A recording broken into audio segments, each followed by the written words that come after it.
So the young people will introduce to you their campaign that they want to carry forward. So when they've finished, please ask any questions or make any comments. We are short on time, so I will take notes, and if you take notes yourselves, you can write them on your voting cards, and we will work on them later on or answer them later on. But once they've done that, if you would please vote green for yes, TCC will work on these issues, or red for no. And I will let you take it away. Thank you very much. Can I also ask you, I don't hear very well, and can you speak slowly? Slowly with big voices. Thank you. So, hello everyone, my name is Becca and I want to share my story with you all today. So, I started college in September of last year and everything was fine, and I was issued a college bus pass. And then one day I received an email saying that my bus pass would be cancelled with no warning because I lived within walking distance, which is what they class as 3 miles. So that day I went straight to student services and I was like, what is this about? Because as far as I was aware, I lived over the 3 mile mark. And I told them that I was unable to walk it because I felt it was unsafe and I felt afraid, quite frankly. And they agreed with me and they returned me my bus pass. However, a week later, I got on the bus and my college pass declined. And this made me feel quite embarrassed because I was not in a situation where I could have paid for the bus. And then I felt like I put the bus driver in an awkward situation where he had to choose whether to let me on for free in front of a bus full of people who've had to pay, or to leave me at the stop. So I went home and I emailed the college again and I asked them, like, what is this about? And I repeatedly explained my situation and told them how it made me feel. And I also mentioned to them that I do live above the 3 mile mark. And they sent me an email with one route that was 2.8 miles. So I took it upon myself to walk this route and I took some pictures. Yeah. So here's some of the pictures of the route that I took. If you're not familiar with this route, this is going down through, this is going through the Moss Valley, and there's no pavements or street lights, and these are all narrow roads which follow the national speed limit, so it's pretty unsafe for someone like me to be walking this, because I'm a 16-year-old girl and I would be walking this on my own, especially like in the darker mornings and the like darker night times. So I just felt it was really unsafe and dangerous for me to be walking this. When I heard about Becca's story, I immediately felt concerned for her safety. I've lent her my bus pass a few times, but I can't afford to do that all the time because I need to use it for myself. But I just feel really guilty that I can't do anything more, and I feel like it's a really bad situation that they've put her in. I've also lent Becca my bus pass and given her a lift home after college some days, but our timetable doesn't correlate every day of the week. So Becca's often left in town like for up to 3 hours on her own, not with no way to get home until later on. I've also lent Becca my bus pass, usually in the mornings, because my mum is able to take me to college as she's on her way to the work. But when I do finish, my mum is in work, so I do have to use my bus pass, so that means she is still walking home in the dark. See, and I am lucky enough to have like friends who will lend me a bus pass and will give me a lift, but I know that for some people that's not the case, and they have no way of doing that. And I was speaking to a few of my classmates, and this one girl in particular shared her story with me, and she said that she had to move in with a friend who was closer to college because she couldn't afford the bus, but she felt quite awkward, like she was taking advantage of this family who was nice enough to let her in.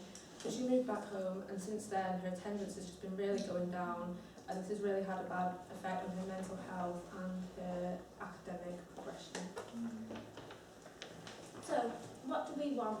We want College Cambria to prioritise safety over distance when they're issuing bus passes.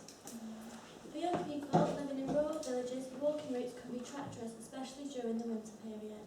As we said previously, storytelling is important, so share this story and let us know if anyone relates. We would love to hear about it to add to our campaign. If you want to support us or you've got any information you want to share, you can speak to us today or email Reeve. We're going to ask you now to cast your votes for TCC to work on this campaign. We've got a question as well. We'll just see the vote first of all, if that's okay. Everyone started voting. Can we know about a bit more? Of course, yeah. So you've asked people, but how many people do you do this with? What numbers are we talking about? And who decided what routes, what constitutes a safe route? How does that work? So I just emailed the college and explained to them that I thought that was over 3 miles, and they just did a quick Google search, and the first one that came up is what they sent me. Right. And then I went and showed them those pictures, and they said like, oh, it's unfair for the other people that live around you. So I don't know exact numbers, but they have said to me that there is other people that they can't provide the bus pass for. So College Cambria have their own transport committee, and the fund is actually their fund. So I called them to do a little bit of research about Becca's proposal for us to work on for an issue. And the lady there, who's actually a part of the committee, said to me that this was actually an issue for a lot of children who are rural based, especially Summerhill. So she knows herself that there are a lot more young people that this is directly affecting. And so we don't have specific numbers, but I think the way that the young people will be working on is the stories, you know, to collect, and that's what we're asking you to do, is to speak to other young people and see if they want to join in on this campaign if they have a similar story. Becca? Yeah, and as well, if you weren't aware, a bus pass, a day ticket for an Aruba bus in Wrexham is £4.80 for a day, and as someone under 18, the minimum wage is £5.23. So, and for Brent, who lives just outside of Wrexham, Yeah, I have to pay £6 for a Wales day ticket, and I'm on £5.23 as well, so that's over an hour's work for me just for a day ticket. The passes only allow you to go back and bus to college, or can you use it? you can use it just Other throughout the times. day at all, just in the daytime. Should there not be a campaign to the Senate then to say that all young people under 18 should get free travel anyway? Could you not campaign for that? It seems wrong that you live 2.9 miles away and you have to walk, and someone across... I know my grandson, he didn't get a bus pass to school, while his friend one house away did. That was the And the same. same go for the same bus stop.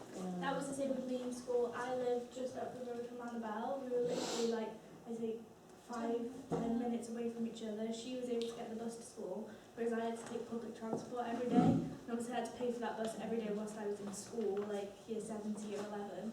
So that did add up a lot. You could be using the same bus stop to get the bus, couldn't you? Yeah, but I wasn't allowed to have a pass or anything to be able to go. It seems that if we want young people to stay in education, we need to make it easy for them. They should have a bus pass that they can use at any time. Yeah. For everyone under 18. I think Morgan's got a comment. Yeah, so I know a couple of young people have been doing about this, and Welsh Government have agreed that they now can have a card where they give them 30% off from the age of 16 to 25. Well, I know, Yeah. Which But it's good that it's been acknowledged it's already. been acknowledged, Yeah. and you know, whilst you're there for the part-time, you can just apply for it, and they just ask for a photo. Totally free, and then it'll be within the post, you know, because you're not going to be able to fix this straight away, so whilst you are working together to do it, you can get that. It's the travel pass, isn't it? Yeah. I did apply for one when I started September. We all started at the same time, didn't we? And I got an email back in October saying that it'd be declined because my picture was not good or something. So that was like 2 months later. It took for them to get back to me. I checked my emails, I had no other email apart from that one.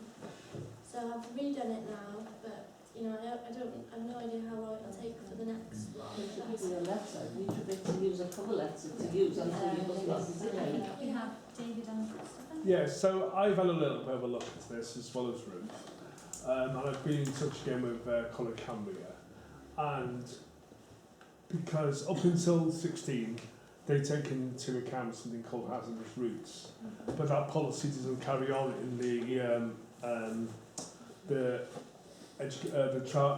travelling in education. There's a measure which was put in by Welsh Parliament, but it doesn't go over the 60-20. I've asked College Cambria again whether about their hazardous route, and they haven't come back to me at all. I think I saw your 3 routes that you had there, which is just, I mean, I'm from that area, so I know that like round Moss Valley, and also that route that they're showing through Stanstead, there's no pavements, there's no lighting, the lighting is at the top of it. If you go on the other one, which is the bottom part, the 1 hour, 13 minutes, and that's through New Broughton. So I had to look at this in my car. So from from when you come off by the hospital, by B&Q, If you go to here, to Gateway Road versus Gateway Road there is pavement, but there are no lights, and it's, yes, when it's dark, there's no street lights as well, so they should be looking at the hazardous routes for its 30 year.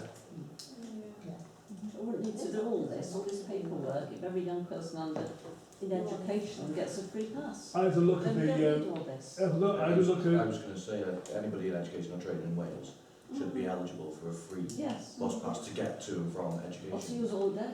I think what we're doing here though is we're making the small focus, so we know we've got a panel of 3 people who we can get on our level to reconsider I think you can safety, get 300. safety over distance, and then once we've made that small change, we grow Yeah. from that, and that's one of the very important things, is why we get you to look at your problem and break them into smaller issues. It is important to focus. If like the roll out of free school dinners, you can't just say it doesn't matter the kids are hungry today because they're going to get free school dinners. It We goes don't- on from college as well, like Yeah. I know people that obviously Small bits, don't really, work, small they bits. look for work with a job centre, and they ask you to look within a 90-minute Yeah. like Radius. travel distance. Yeah. But again, you have to pay for the buses, they don't help you to get there. Transport is a wider problem. And that's why people, a lot of people struggle with work, college, education, training. Yeah. I'm just going to let Christopher, he's waiting for a while. Yeah, I think you've got a really good case. I have 2 basic campaign questions, and then a question about the nature of your campaign. So the first question is, do you understand why Coleg Cambria took that decision?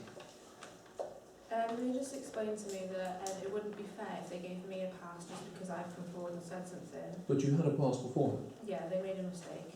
They were looking at the car routes and not the walking routes when they first issued it me, and all the car routes are over 3 miles, but when the walking routes that go like along the back roads and like all the scary places. So you're seeking a change in a basic policy that's lasted for quite a while. Yeah. Okay, who has the power to take the decision you want? Coleg Cambria, the committee. Their committee, that's It's they're their not funding. conforming to a government policy. No. no, there's no government policy as Right. such. And then, do you think that telling your stories is enough to make them take the decision you want?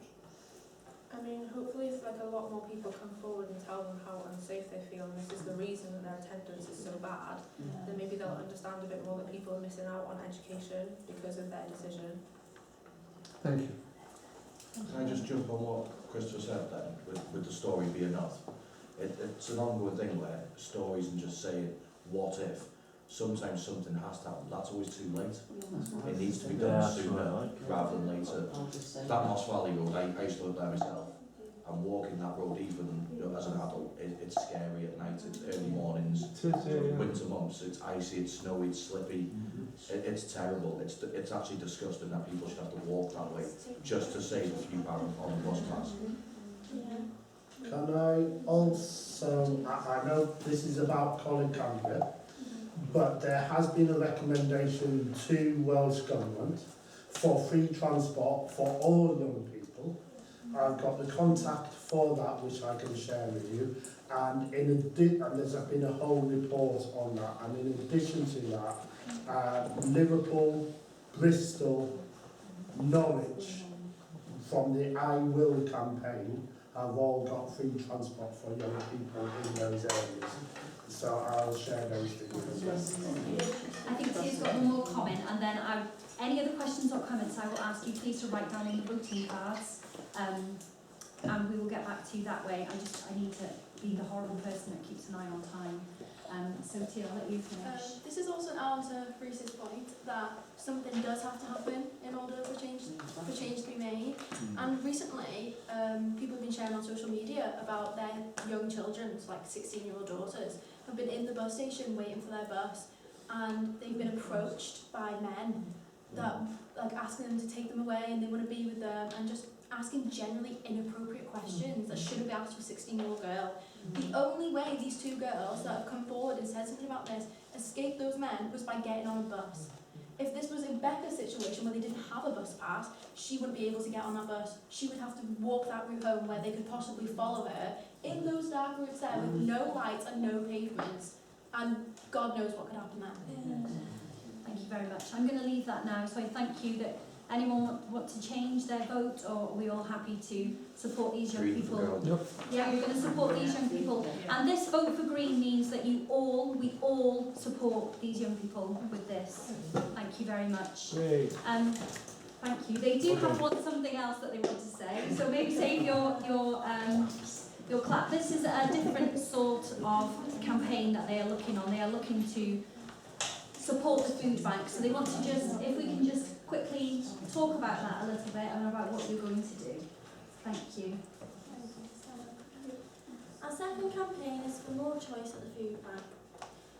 So we believe that just because you have to use a food bank does not mean that you just have to get what you're given and that you don't have a choice. Because choice is important for everyone, especially those with dietary requirements or just preferences. It's really important. Whether you be vegan, vegetarian, gluten-free or halal, or just being a fuzzy toddler or teenager, the food bank needs us to support them. We would like to work with the food bank community to carry out research to enable the food bank to cater for everyone. As the one thing we focus on within our group is equality. When you're in a position to be receiving food from a food bank, people might feel ungrateful to talk about their food preferences, but recently there's been like a lot of pressure on food bank to hold a more variety of food because of like how much the increase of people who are using them has gone up in the past few years. It's a lot more pressure on food banks to provide a bigger variety of food, and a lot of people feel like they can't step up and talk about like what they do and don't like, and it can be really like detrimental to people's mental health and feel quite dehumanising to like not have that sort of variety of food or be able to speak up about your personal preferences. Anybody else got anything to say? So my partner at the minute is living in a supported living accommodation, I don't know if you know, like behind Tesco. He uses the food bank and his experience with the food bank was really positive. Yet he was given food that was of no use to him, that may have been used to other people, that he didn't like, or something. I'm sure everyone has kids and toddlers and teenagers that are really fussy, and it's quite normal, isn't it? So I just want to emphasise my point previously that no one should just have to eat what they're given, just get what they're given, because everyone deserves the choice. Thank you very much. Thank you. So the group would like to work with the food bank on this and provide them with valuable research. The food bank has welcomed them to be on board with this. So they will be working on this as a part of TCC Youth in Action, and they will be conducting that research. It's also in collaboration with their Welsh back work as well. So they will be spending time volunteering both with TCC and the food bank to move forward on this issue. I need very short, snappy comments if anyone has any. One question. Yes. What food bank? Is it the Trussell Trust? Is there also other food banks? Yes. We wouldn't mind working with like any kind of food bank, but we'd like to obviously go wider out. We wouldn't like to just. But they've had a collaboration and an invite to go to the Trussell Food Bank, and the research would be provided to anywhere. I think but that's where the first point of collaboration has happened for them at the moment. There are food banks that set up like a supermarket and you get vouchers and just pick what you want. I think that would be better than just handing a bag of. The food bank is it's so huge, but they really just want to do that research to kind of see where that goes and where that leads. So I hope that you will all agree that we have a strong youth in action here that we can all be proud of. And any of your young people from your member groups who you think would like to join, they're very, very welcome. If you take these stories, and please take them back and feedback any stories that you get that can support either of these things that they're working on, would be very welcome. What's your age limit? We're working on that. So the way that it starts at the moment, because these are between 16 and 17 at the moment, we would be able to go slightly older. But if we had younger people, we have to look at the safety around that. So if we had younger people again, we would have to cap it either way. But as it stands at the moment, this is the age group that we're with. But then also, if there is an interest from a younger age group or an older age group, and we have a separate group that they do collaborations, we're open to working in lots of different ways. There is no barriers to us stopping youth organising. We will do whatever it takes. So we will just fit to, within safety reasons, whatever that looks like. But I'd like to thank them now and thank you for listening. And well done. I'm so proud. Public speaking today for the first time, and I think they've done amazingly well. So